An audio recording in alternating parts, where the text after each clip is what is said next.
আসসালামু আলাইকুম। কেমন আছেন সকলে? আলহামদুলিল্লাহ ভালোই আছেন আশা করি। তো ১ম এই বলে নেই আমার ভিডিওতে যারা এসেছেন তারা অবশ্যই পর্তুগাল নিয়ে খুবই সিরিয়াস বা সেনজেন নিয়ে খুব সিরিয়াস। তো বলব এতই যখন সিরিয়াস অবশ্যই চ্যানেলটি সাবস্ক্রাইব করবেন। পরবর্তী যেকোনো আপডেট যেন আপনারা খুব ভালোভাবে পেতে পারেন। অবশ্যই ফলো করবেন আমাদের ফেসবুক পেজটি। আমরা আরো যেন উৎসাহিত হই আপনাদেরকে এমন আরো বিভিন্ন ভিডিও দিতে। তো এই ভিডিওতে আপনাদেরকে বলব আপনারা কিভাবে একটা সুন্দর ওয়ার্ক পারমিট ম্যানেজ করতে পারেন একটা কোম্পানি থেকে। প্রিভিয়াস ভিডিওতে এর আগে একটা ভিডিওতে আমি দেখিয়েছিলাম ২০ দিনে যে ভিসা পাওয়া যায় তার জন্য যে ওয়ার্ক পারমিট ম্যানেজ করতে হয় সেই কোম্পানিগুলোর লিস্ট এবং ওয়েবসাইট দিয়েছিলাম। এখন ওয়েবসাইট দিয়েছি, লিস্ট দিয়েছি, আপনি কি সাবমিট করবেন সেগুলো বলেছি। কিন্তু আপনি সাবমিট করবেন সেই প্রপার ডকুমেন্টস গুলো কিভাবে রেডি করবেন সেইটার পরামর্শ দেওয়ার জন্যই এই ভিডিও। এটা ছোট্ট একটা ভিডিও হবে। আপনি এই পরামর্শগুলো ফলো করেই অবশ্যই সাবমিট করবেন।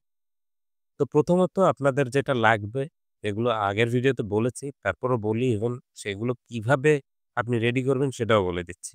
রেডি না করতে পারলে আপনি কোন মাধ্যমে আপনি এগুলো রেডি করে নিতে পারেন সেটার লিঙ্ক দেয়া আছে কমেন্টসে এবং ডেসক্রিপশনে। তাদের সঙ্গে যোগাযোগ করে ফেসবুক পেজে ইনবক্স করে আপনারা এই কাজগুলো করিয়ে নিতে পারেন একটা সার্ভিস চার্জের মাধ্যমে।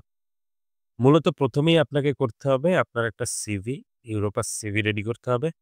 ইউরোপাস সিভি রেডি করে তারপরে আপনার যেই পাসপোর্ট, এনআইডি এবং আপনার কাজের এক্সপেরিয়েন্স যেই বিষয়ের উপরে আপনি সিভিটা রেডি করবেন, যেই কোম্পানিগুলো আপনি সাবমিট করবেন, ওই কোম্পানির অনুযায়ী সিভিটা যে রেডি করবেন, সেই কাগজপত্রগুলা যেমন আপনার এক্সপেরিয়েন্স লেটার, ট্রেনিং সার্টিফিকেট এগুলো এবং আপনার এডুকেশন সার্টিফিকেট এগুলোকে আপনাকে মিনিস্ট্রি অ্যাটেস্টেশন করাইতে হবে।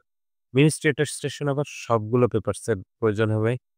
যেমন আপনার এ জায়গায় প্রয়োজন হবে এক্সপেরিয়েন্স লেটার, তারপরে আপনার এডুকেশন সার্টিফিকেট এবং আপনার ট্রেনিং সার্টিফিকেট। এডুকেশন সার্টিফিকেট আপনাকে ১ম এ এডুকেশন বোর্ড থেকে অ্যাটেস্টেশন করাইতে হবে অথবা ইউনিভার্সিটি থেকে অ্যাটেস্টেশন করাইতে হবে। তারপরে শিক্ষা মন্ত্রণালয় এবং আইন মন্ত্রণালয় এবং ফরেন মিনিস্ট্রি এই ৩ টা জায়গা থেকে অ্যাটেস্টেশন করাইতে হবে। আপনার ট্রেনিং সার্টিফিকেটটি ফরেন মিনিস্ট্রি এবং আইন মন্ত্রণালয় থেকে অ্যাটেস্টেশন করাইতে হবে। পাশাপাশি আপনার যেই এক্সপেরিয়েন্স সার্টিফিকেটটি আছে এটাও ফরেন মিনিস্ট্রি এবং আইন মিনিস্ট্রি থেকে অ্যাটেস্টেশন করাইতে হবে। অনেক ক্ষেত্রে ফরেন মিনিস্ট্রি এবং আইন মিনিস্ট্রি আইন মন্ত্রণালয় এই যে এক্সপেরিয়েন্স সার্টিফিকেটটি আছে এটি অ্যাটেস্টেশন দেয় না। সেই ক্ষেত্রে আপনাকে যেটা করতে হবে, আপনাকে ইংলিশ থাকলে অবশ্যই সেটা একটা কপি করে সেটাকে নোটারি করতে হবে। আর পর্তুগিজ ভাষায় আপনি করে আরেকটা অ্যাটেস্টেশন করাতে পারেন। সেম ভাবে আপনি আপনার পাসপোর্টের কপি, আপনার এনআইডির কপি এগুলাও নোটারি করাবেন। আপনার পর্তুগিজ ভাষায় করে নোটারি করে নেবেন।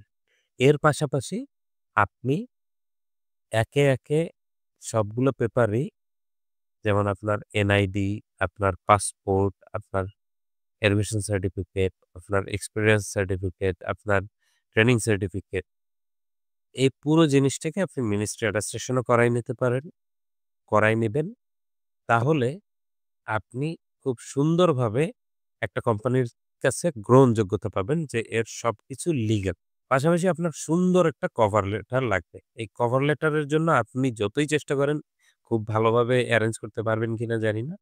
তবে অবশ্যই সাপোর্ট লাগবে। সেই সাপোর্টের জন্য ডেসক্রিপশন এবং পিন কমেন্টে দেয়া আছে। তাদের সাজেশন নিতে পারেন। তাদের কাছ থেকে লিখিয়ে নিতে পারেন। এই বিষয়গুলো দিয়ে আপনি যদি সুন্দরভাবে কোম্পানিতে ইমেইল করেন, তাহলে আপনি নিশ্চিত যে অনেকটা দূর আপনি ১০০ ভাগের মধ্যে আপনি ৯০ ভাগ এগিয়ে যাবেন তাদের কাছে প্রায়োরিটি লিস্টে। এখন মেইল করার আগে সিরিয়ালটা কিভাবে করবেন? সিরিয়াল করার ক্ষেত্রে ১ম এ আপনি কভার লেটার দিবেন, তারপরে আপনার সিভিটা দিবেন, তারপরে আপনার ট্রেনিং সার্টিফিকেট থাকবে, তারপরে আপনার থাকবে এডুকেশন সার্টিফিকেট, তারপরে এক্সপেরিয়েন্স লেটার, তারপরে আপনার থাকবে এনআইডি এবং পাসপোর্ট। এই জিনিসগুলো দিয়ে আপনি সাবমিট করবেন এভাবে সিরিয়াল করে। তাহলে আপনি খুব ভালোভাবে এই কাজগুলো করতে পারবেন। আপনাদেরকে এর আগে অন্য কোনো ভ্লগার এভাবে ভেঙে বলেনি, যেটা আমি বললাম। আশা করি এই ভিডিওটি আপনাদের অনেক ভালোভাবেই কাজে লাগবে। যদি এর পরেও আরো ডিটেইলিং ভিডিও চান আমাদেরকে কমেন্টস করবেন। আমি একদম হাতে কলমে দেখিয়ে দিব কিভাবে সেট করে কিভাবে মেইল করব। ইনশাআল্লাহ দেখা হবে পরবর্তী ভিডিওতে। অবশ্যই পর্তুগালের যে ভিডিওগুলো আমাদের দেয়া আছে সেগুলো দেখবেন। সাবস্ক্রাইব করবেন চ্যানেলটি, ফলো করবেন আমাদের ফেসবুক পেজ, জয়েন করবেন আমাদের টেলিগ্রাম চ্যানেল। আশা করি এই ভিডিওটি আপনাদের খুব ভালোভাবে উপকারে আসবে। ধন্যবাদ সকলকে। আসসালামু আলাইকুম।